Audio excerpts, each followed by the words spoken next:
Station Kepler 442 hung in the void like a rusted promise, its corridors echoing with the hum of machinery that should have been replaced a decade ago. Jackson Reeves stood in Bay 7, elbow deep in the guts of a plasma converter, when the proximity alarm shattered his concentration. Another ship. Another empty promise of supplies that never arrived, or worse, another inspection team ready to document every failure before abandoning them completely. He wiped grease from his weathered hands and glanced at the viewport. The vessel descending through the asteroid field was nothing like the standard cargo haulers. This ship moved with the fluid grace of a predator, its hull adorned with silver filigree that caught the light of distant stars. Vrinthian design, elegant, expensive, and utterly out of place at a mining colony, held together with recycled parts and desperate hope. Jackson had spent 15 years keeping Kepler 442 breathing. 15 years watching colonists arrive with dreams of striking rich mineral deposits, only to leave when they realized the station was a graveyard for ambitions. Now only 800 souls remained, most too stubborn or too broke to leave. He'd fixed every critical system 100 times over, always knowing that the next breakdown might be the last. The station was dying and everyone knew it. The Vrinthian Empire knew it too, which made their arrival even stranger. Commander Yuki Tanaka met him at the docking bay, her expression tight with the particular stress that came with unexpected diplomatic visits. "They're calling it a cultural exchange," she said without preamble. "The Vrinthian Empire is gifting us with a member of their royal family. We asked for oxygen recyclers and medical supplies. Apparently, we're getting a princess instead." The airlock cycled with a hiss of equalized pressure. The Vrinthian delegation that emerged moved like living poetry, tall and impossibly slender, their crystalline skin catching the harsh station lights and transforming them into something beautiful. They wore flowing garments that seemed to defy gravity itself, and they carried themselves with the assurance of beings who had never known want. Behind them, moving with considerably less grace, came another figure. Princess Zareth was Vrinthian, but she seemed carved from different stone than her escort. Where they were tall, she barely reached 6 feet. Where they were willowy, she was broad-shouldered and substantial, her body carrying weight in a way that spoke of different gravity, different standards, different rules. Her skin held the same crystalline quality but seemed duller somehow, as if she'd been designed by a different artist with a less generous hand. She wore simpler clothes, practical rather than flowing, and she kept her eyes downcast as her escort swept forward. Ambassador Quellen addressed Commander Tanaka with a voice like chimes. "The Eternal Emperor Varaxis sends his greetings to your humble station. In recognition of your petition for increased trade access, his luminescence bestows upon you his 6th daughter, Princess Zareth, as a symbol of Vrinthian generosity and goodwill." The pause that followed was heavy with unspoken meaning. Jackson had dealt with enough politicians to recognize an insult wrapped in diplomatic paper. The ambassador's smile was too sharp, the way the other Vrinthians wouldn't look at the princess. The word 6th dropped with particular emphasis, as if being 6th somehow diminished her. This wasn't a gift. This was garbage disposal with ceremony. "The princess will require quarters befitting her station," Quellen continued. "Though we understand your resources are limited, we trust you will accommodate her as best your capabilities allow." "Of course," Tanaka said, her voice carefully neutral. "We're honored by the Emperor's generosity." The Vrinthians departed with the same flowing grace they'd arrived with, leaving Princess Zareth standing alone in the docking bay with a single small case. She still hadn't looked up. Jackson watched her shoulders rise and fall with a deep breath, watched her fingers tighten on the handle of her case, and recognized the posture of someone who'd learned to make herself small in a world that already thought her too large. "I'll show her to quarters," he said before Tanaka could assign someone else.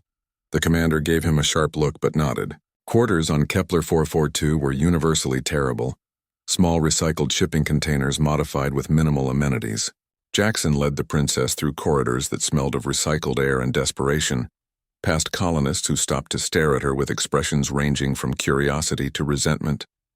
By the time they reached the residential section, Jackson could feel the weight of those stares, could see how the princess's shoulders had drawn even tighter. "This is it," he said, keying open the door to container 47B. "It's not much. Nothing here is, but the environmental controls work, the water's clean, and the door locks. Zareth finally looked up, and Jackson found himself caught by her eyes. They were silver like all Vrinthian eyes, but where the others had seemed cold as starlight, hers held something warmer. Something that looked like exhaustion wearing courage as camouflage. "Thank you," she said. Her voice carried the same melodic quality as the ambassador's, but quieter, careful not to take up too much space. "This is more than adequate.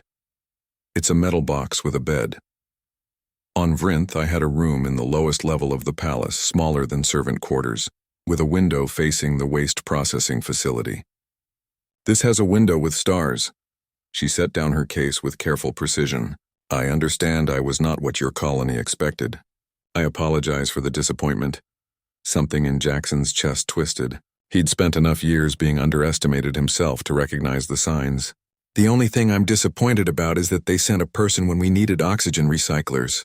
But that's not your fault, and it sure as hell doesn't mean you're a disappointment." Those silver eyes widened slightly. "You don't know me. I know when someone's being treated like trash for no good reason, and I know I've got better things to do than participate in whatever game your people are playing."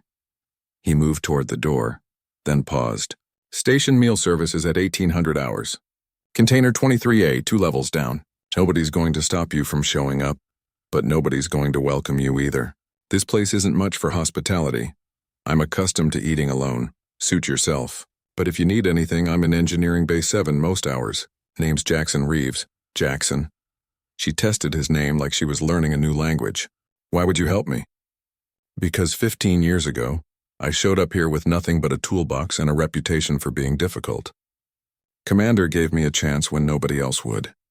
Figure I can do the same." He studied her for a moment. "Besides, something tells me you're not actually useless. Whatever your people think." He left before she could respond, but he felt her gaze on his back all the way down the corridor. 3 days passed before Jackson saw the princess again. The station kept him busy with its usual litany of disasters. A coolant leak in Sector 9, failing hydroponics in the agricultural dome, a power fluctuation that nearly dropped life support in the sleeping quarters. Each repair was a race against time and failing equipment. A constant reminder that Kepler 442 was held together by skill, stubbornness, and an increasingly thin margin of luck. He was shoulder deep in a junction box, rewiring a circuit that should have been replaced years ago, when he heard the soft footsteps behind him. "Your power distribution node is failing," Zareth said. Jackson didn't pull his head out of the junction box. "Yeah, I noticed. Hence the rewiring. Rewiring won't solve the core degradation. The crystalline matrix in the node itself is fragmenting. You're treating symptoms while the disease spreads." Now he did pull back, turning to find the princess standing in the corridor, still wearing her practical clothes, her silver eyes focused on the junction box with an intensity he recognized. It was the look of someone who understood systems at a level deeper than operation manuals. "You're an engineer," he said. "I was trained in 17 technical disciplines before my father. Decided I was too embarrassing to invest in further." She moved closer, her gaze never leaving the junction box. "Vrinthian royal children are educated in multiple fields by age 12. I passed all my examinations in the top 2 percentile across every subject. None of it mattered. I was born with the wrong body for my culture, so my achievements were irrelevant. Show me what you're seeing." She hesitated, as if expecting dismissal or mockery, then reached past him to point at the junction box internals. "Here. The power fluctuations you're experiencing aren't random. They follow a harmonic pattern consistent with crystalline decay. Your diagnostic equipment probably isn't sensitive enough to detect it, but the node is literally vibrating itself apart at the quantum level. Every repair you make just redistributes the load until the next cascade failure." Jackson pulled up his diagnostic scanner and studied the readouts he'd reviewed 100 times. Then he adjusted the sensitivity settings, pushing the equipment past its normal parameters. The numbers that appeared made his stomach drop. She was right. The entire power grid was balanced on a fault line he hadn't seen because he'd been looking at the wrong scale. "How long?" he asked. "At current decay rates? 3 weeks until catastrophic failure. Maybe less if you keep stressing the system with these emergency repairs. We don't have replacement nodes. We've been petitioning for critical supplies for 2 years. The Empire keeps promising and never delivering." Zareth's expression shifted, something hard settling behind her eyes. "They're not going to deliver. This station is written off. They're letting you die slowly because a fast death would require explanation. She touched the junction box with unexpected gentleness. My father did the same thing to me. Slow exile instead of quick execution, because the former looks like mercy while achieving the same result. The corridor was quiet except for the ever-present hum of struggling machinery. Jackson studied the princess, seeing past the surface to the person beneath. Someone who'd been given every tool to succeed and then told she didn't deserve to use them. Someone who understood exactly what it meant to be considered disposable. "Can you fix it?" he asked. "Not fix. But I can stabilize it. Buy you time." She met his gaze directly for the first time. "If you trust me to try. You saved me from tearing apart my power grid hunting for a problem I couldn't see." "Yeah, I trust you." He handed her a toolkit. "Show me what you've got." They worked through the night, Zareth's hands moving with a confidence that transformed her. She didn't just understand the systems, she felt them, anticipating problems before diagnostic equipment could flag them. She explained complex quantum mechanics like discussing weather, her voice losing its careful quietness as she lost herself in the work. And Jackson found himself not just learning, but being impressed by someone who operated on an entirely different level. By dawn, they'd implemented a temporary fix that should buy the station 3 months instead of 3 weeks. It wasn't perfect, but it was brilliant in its simplicity, using the system's own harmonic frequencies to stabilize rather than fight them. "That's incredible work," Jackson said, wiping sweat from his forehead. Zareth looked at the repaired junction box with an expression Jackson couldn't quite read. "Thank you for letting me help. For treating me like I might actually be useful. You are useful. You're brilliant. My father sent me here because he considers me worthless, my embarrassment to be hidden away where no one important would see me." Her voice remained steady, but Jackson heard the weight beneath it. "I'm the joke he played on your struggling colony. The unwanted daughter dumped on the desperate humans. Then your father's an idiot who can't recognize talent when it's literally related to him." Jackson started packing up tools. "But his loss is our gain, assuming you're willing to keep working with me. This station's got about 1,000 more problems that could use someone who actually knows what they're doing." For the first time since arriving, Princess Zareth smiled. It transformed her face, adding warmth to those silver eyes. "I think I'd like that." As they walked back through the waking station, Jackson realized that the Vrinthian Empire had meant to insult Kepler 442 by sending their rejected princess. They'd meant to highlight how little the humans deserved, how desperate they'd become. But looking at Zareth, seeing the mind and capability hidden beneath the body her culture despised, Jackson thought maybe they'd accidentally given the station exactly what it needed. Sometimes the universe sends you what you need disguised as everything you never asked for.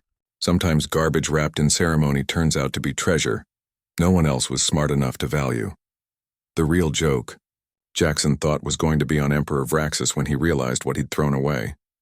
The alarm started as a low pulse, barely audible beneath the station's usual mechanical symphony. Jackson was halfway through his morning coffee when it escalated to a shriek that made his teeth ache. Emergency klaxons meant one thing on Kepler 442. Something critical had failed, and they were racing against time before something else cascaded into catastrophe. He was running before his coffee hit the floor. The engineering bay was chaos when he arrived. Half the station's maintenance crew crowded around holographic displays, showing system failures spreading like infection through the station's circulatory system. Sector 4's life support showed red. Sector 7's temperature controls were failing. The main power grid was fluctuating wildly, and the oxygen recyclers in 3 separate sections were operating at 40% capacity. "Talk to me," Jackson said, pushing through the crowd to reach Chief Engineer Dmitry Volkov. "Everything's failing at once," Dmitry said, his usually steady hands shaking as he tried to input commands. "Started with pressure sensors in Sector 4, then spread. I've never seen a cascade like this. It's like the station's having a seizure." Jackson pulled up the system logs, his mind racing through possibilities. Cascading failures happened, but they followed logical patterns. One system stressing another until something gave. This was different. The failures were jumping across isolated systems, hitting unconnected infrastructure simultaneously. "It didn't make sense unless—" "It's not a cascade," Zareth said from behind him. The maintenance crew turned as one. The princess had been living on Kepler 442 for 2 weeks now, working quietly alongside Jackson on various repairs. But most of the colonists still treated her like furniture, something to work around rather than with. Now she stood in the engineering bay doorway, her silver eyes scanning the holographic displays with frightening focus. "What do you mean?" Jackson asked. She moved to the central console, her fingers flying across the interface with practiced ease. Cascade failures follow entropy paths, spreading from stressed systems to adjacent infrastructure. This pattern is too precise, too simultaneous. Someone designed this. You're saying we're being sabotaged? Dimitri's voice carried the edge of panic. I'm saying these failures were triggered remotely and timed to create maximum chaos while appearing natural. She pulled up deeper system logs, displaying code that made Jackson's head hurt. See these anomalies? Microsignals embedded in routine maintenance protocols, dormant until activated. Someone uploaded malicious code into your infrastructure weeks ago and triggered it today. The engineering bay fell silent, except for the ongoing alarms. Jackson stared at the evidence Zareth had uncovered in seconds. Evidence they would have missed completely while racing to address each individual emergency. "Can you stop it?" he asked. "I can try, but I'll need full system access and no interruptions."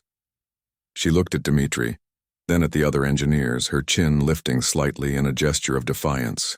"You can trust me or you can watch your station die while trying to fight symptoms. Your choice." Dimitri looked at Jackson.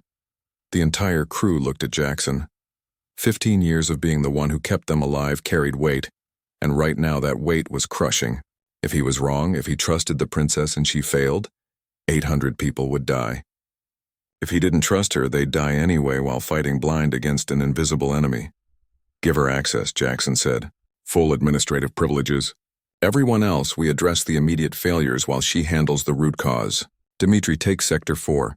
Maya, you've got Sector 7, I'll handle the recyclers." "Move," the crew scattered like startled birds.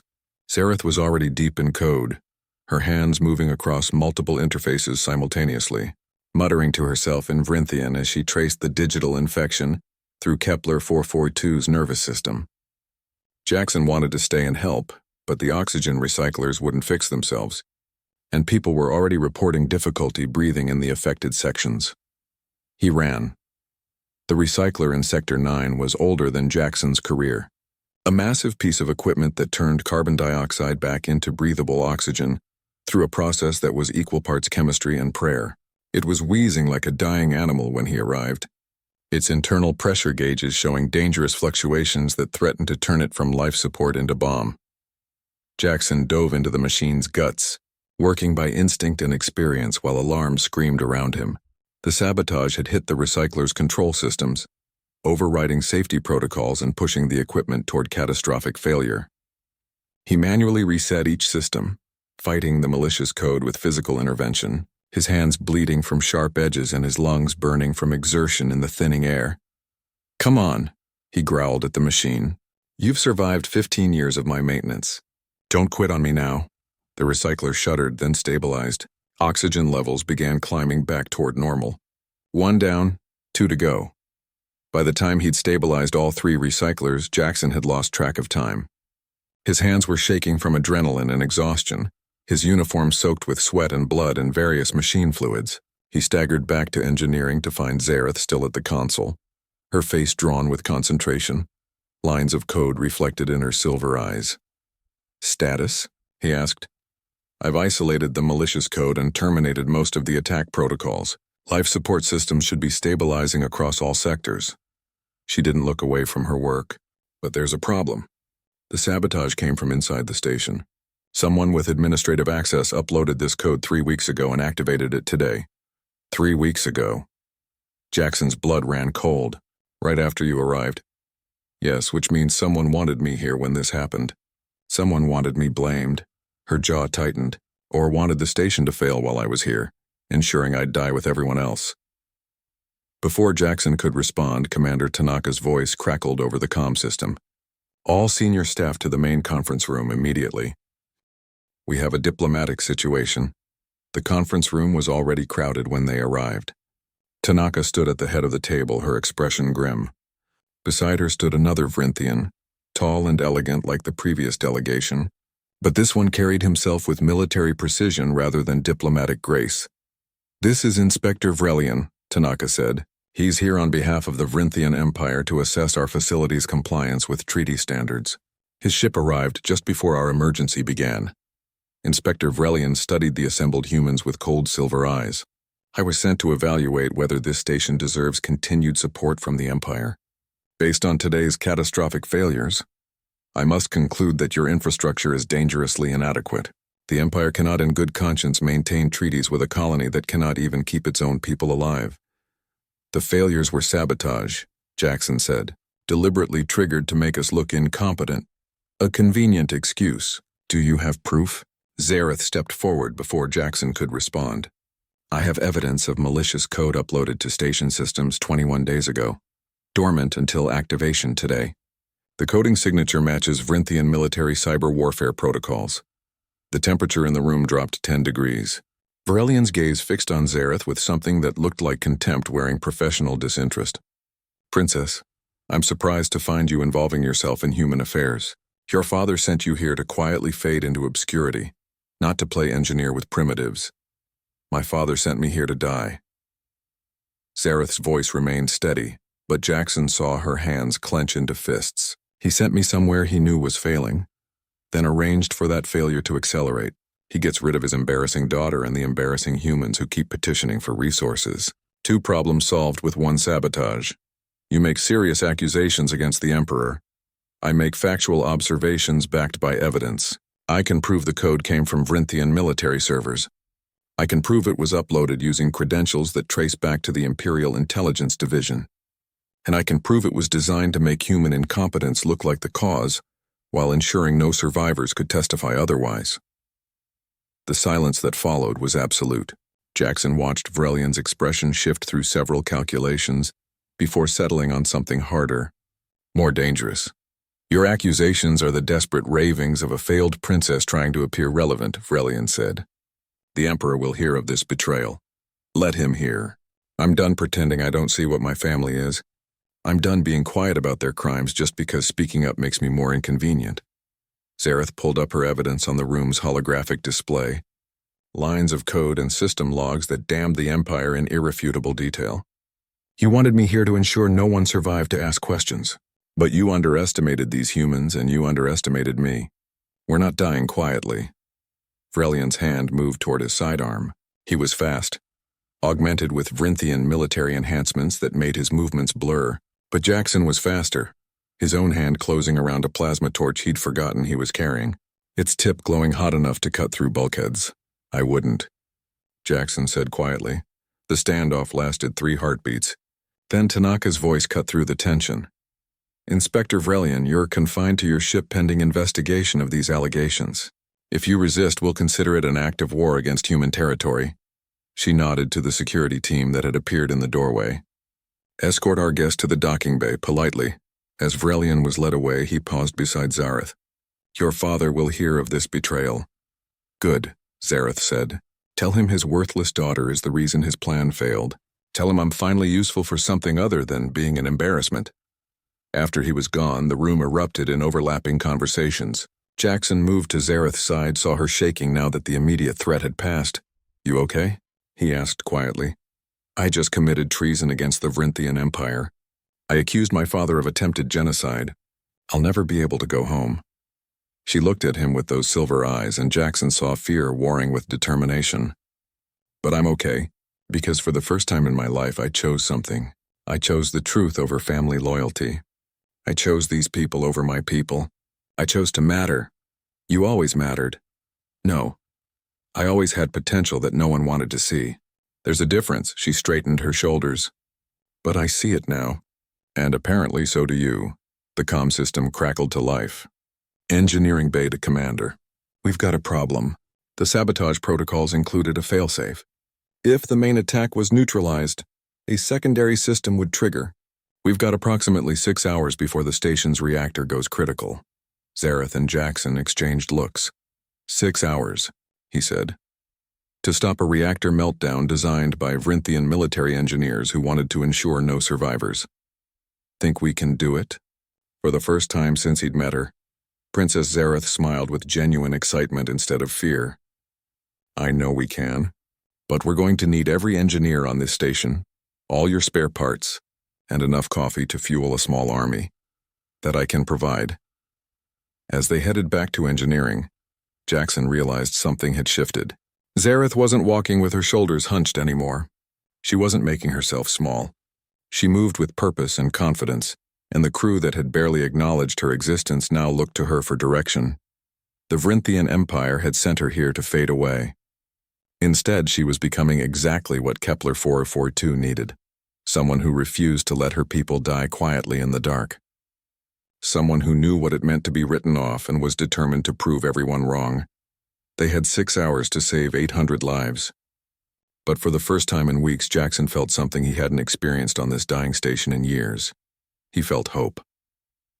The reactor core hummed with building menace, a deep vibration that Jackson felt in his bones.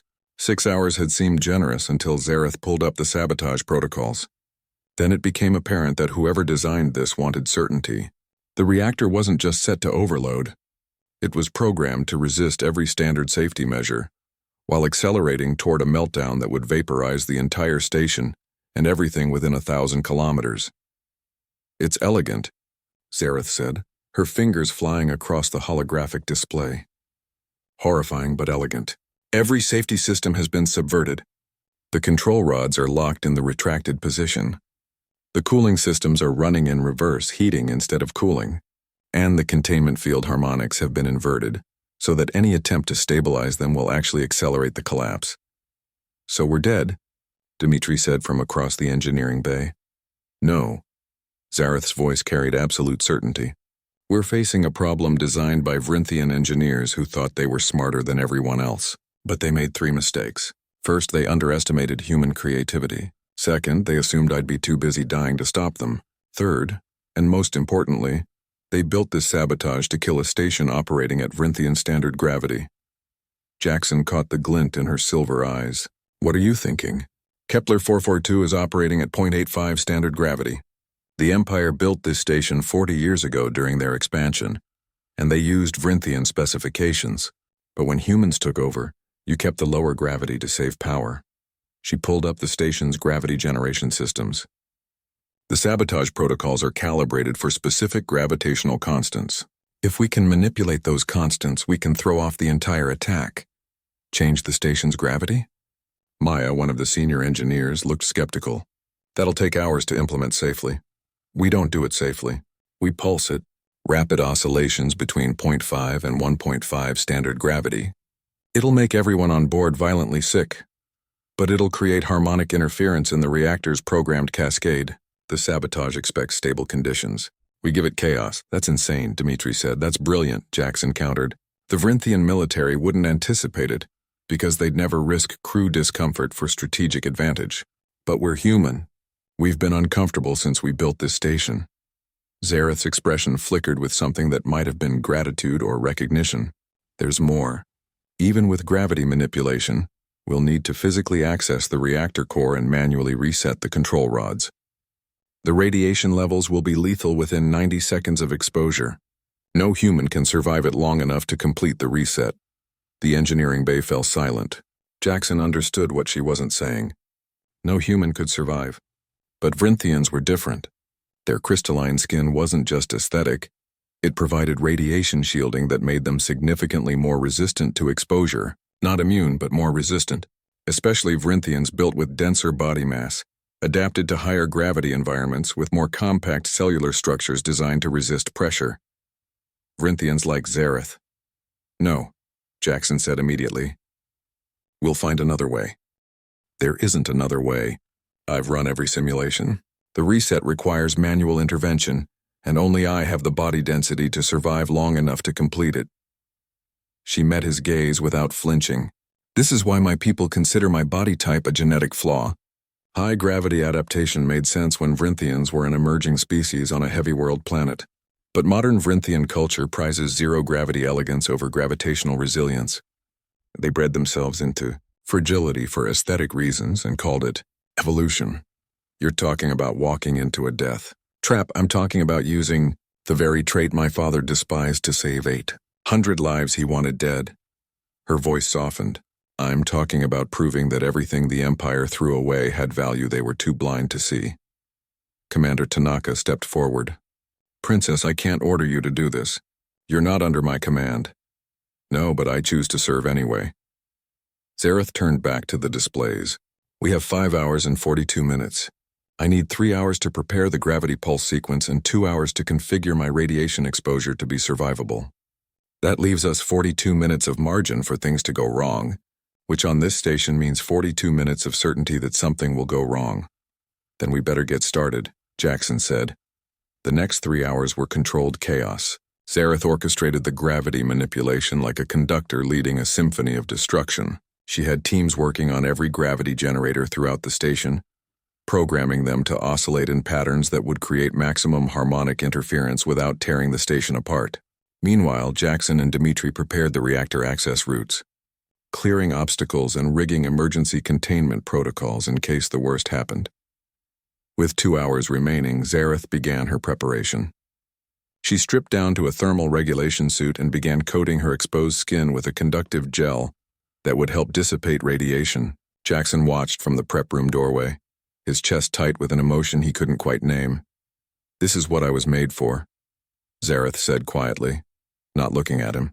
My entire life I've been told my body was wrong, that I was a genetic mistake, a throwback to primitive ancestry. But high-gravity physiology means denser cellular structure, better radiation resistance, stronger bones, more efficient organ systems. The Empire bred themselves into beautiful fragility, while purging the traits that made us resilient. They looked at strength and called it ugliness. You're not ugly. Now she did look at him, surprise flickering across her face. You don't have to lie to make me feel better about dying. I'm not lying. The first time I saw you, all I saw was someone who'd been beaten down by circumstances. Took me about 3 hours of working with you to realize you were the most capable engineer I'd ever met.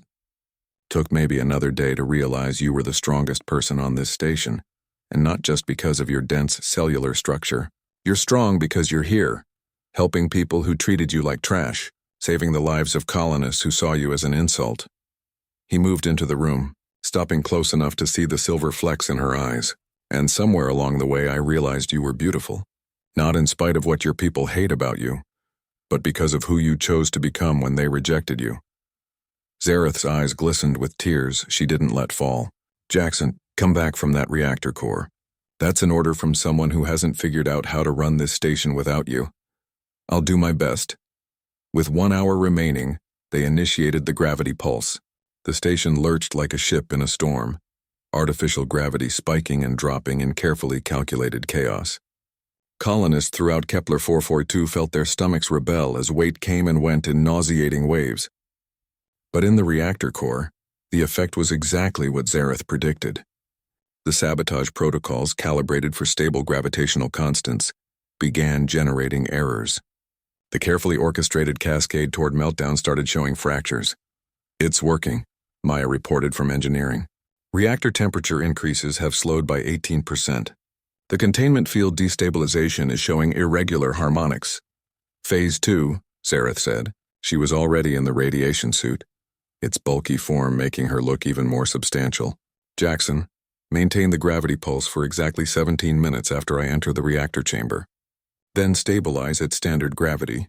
That'll give me 90 seconds to reset the control rods before radiation exposure becomes unsurvivable. 90 seconds isn't enough time. It's the time I have. She checked her helmet seals one final time. If I don't come out, seal the chamber and evacuate everyone to the far sections. The explosion will be directional, mostly contained to this section. Most of the station will survive. Zareth, she kissed him. Quick, desperate, brave. Thank you for seeing me when I was invisible. Thank you for treating me like I mattered.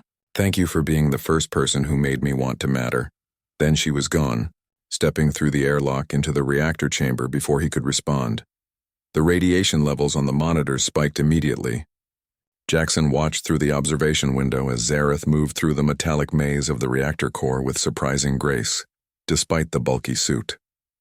The gravity pulse was at maximum chaos now, alternating between crushing weight and near weightlessness every few seconds. She used it, timing her movements to use high gravity to anchor herself and low gravity to leap between platforms. 17 minutes, Jackson said into the comm. Starting now. Zareth reached the control rod assembly at 14 minutes. Her hands, even through the thick suit gloves, worked with practiced precision. She manually overrode each lock, physically forcing frozen mechanisms back into position. Each control rod had to be individually reset, a process that should have taken a team of engineers 20 minutes under ideal conditions. She was doing it alone in lethal radiation, fighting gravity that alternated between crushing and absent. At 16 minutes, she'd reset 11 of the 15 rods. The reactor temperature was dropping, but not fast enough. Jackson could see her movement slowing, fatigue or radiation exposure beginning to affect her. 17 minutes, Maya said, stabilizing gravity. The artificial gravity locked at standard Earth normal 1.0. In the reactor chamber, Zareth suddenly had consistent weight for the first time in 17 minutes. She moved with renewed purpose, attacking the remaining control rods with desperate speed. 30 seconds, 60 seconds. At 75 seconds, she reset the 14th rod. The reactor temperature plummeted toward safe levels. One rod remained, just one. Jackson saw her hand shake as she reached for it, saw her body sway with exhaustion or radiation sickness or both. "Come on," he whispered. "Come on." At 88 seconds, the 15th control rod locked into position. The reactor stabilized. On every monitor, temperature levels dropped toward normal. The sabotage had been defeated. The station was safe. Zareth collapsed. Opening chamber. Jackson was moving before his mind processed the decision. He burst through the airlock without radiation gear, radiation alarms shrieking as he ran into the chamber. He found her crumpled beside the control rod assembly, her suit's radiation indicators screaming warnings. He dragged her back through the airlock, his body screaming at the radiation exposure, his muscles burning with effort. Medics were waiting when he emerged, taking Zareth from his arms and rushing her toward the medical bay. Jackson tried to follow, but his legs gave out halfway there. He woke up 4 hours later in a medical bed. Commander Tanaka stood beside him, her expression unreadable. "Zareth?" he asked immediately. "Alive. Radiation exposure was severe but survivable, exactly as she calculated. Her high-gravity physiology made the difference. A normal Vrinthian would have died in 30 seconds. She lasted 90 and saved us all." Tanaka paused. "She's asking for you." Jackson found Zareth in the next room, wrapped in medical sensors, her crystalline skin looking dimmer but her silver eyes still bright. She smiled when she saw him. "We lived," she said. "We lived," he agreed, sitting beside her bed. "Now what?" "Now I'm officially a traitor to the Vrinthian Empire. I can never go home. I'm stateless, homeless, and probably hunted." She took his hand. "So I was thinking I'd stay here if you'll have me. This terrible dying station full of stubborn humans who refuse to give up. Seems like my kind of place. We'd be lucky to have you. I was thinking I could help with that dying part. Fix it up a bit. Maybe make Kepler 442 actually functional instead of just barely alive. I've got some ideas about the power grid and the oxygen recyclers and possibly redesigning the entire agricultural system. Nothing major." Jackson laughed, the sound surprising him with its genuineness. "Nothing major, sure." 6 months later, Station Kepler 442 looked different. The same metal corridors, the same recycled containers, the same view of the asteroids beyond. But the machinery ran smoothly now. The oxygen was cleaner. The food was better. The power grid no longer threatened daily catastrophe, and in Engineering Bay 7, Chief Engineer Princess Zareth worked alongside Jackson Reeves, building something neither of them had expected to find. A home. They'd given Kepler 442 exactly what it needed, and they'd given Zareth exactly what she'd always deserved, a place where being substantial wasn't weakness, a place where strength came in unexpected forms, a place where worth wasn't measured in elegance, but in what you chose to build with the gravity you were given. Jackson found her in their shared workshop late one night, working on yet another improvement to the station. She looked up when he entered, her face smudged with grease, her silver eyes bright with purpose. "Hey," she said. "Hey yourself. You know it's 2 a.m. The station never sleeps. Neither should its engineers." He pulled up a chair beside her. "Been meaning to ask you something." "What's that?" "Your father sent you here to get rid of you, to hide his embarrassing daughter on a dying station full of desperate humans. You think he regrets it now?"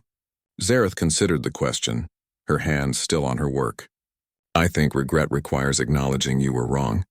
My father doesn't do that." She set down her tools and turned to face Jackson fully. But I hope somewhere, somehow he heard what happened here. I hope he knows that his worthless daughter saved 800 lives. I hope he knows that everything he threw away became exactly what someone else needed. We definitely needed you. I needed you too. All of you. This whole ridiculous, stubborn station refusing to die quietly. She smiled. Turns out I was built for exactly this kind of gravity. Heavy, substantial, real. Jackson kissed her, and she kissed back and outside their workshop. Kepler 442 hummed with life, no longer dying, no longer desperate, no longer alone. The Vrinthian Empire had meant to dispose of waste. Instead, they'd given strength to those who recognized its value. Sometimes the universe sends exactly what you need, disguised as everything you never asked for. Sometimes rejection is the first step toward finding where you actually belong. And sometimes the daughter no one wanted becomes exactly the hero everyone needed.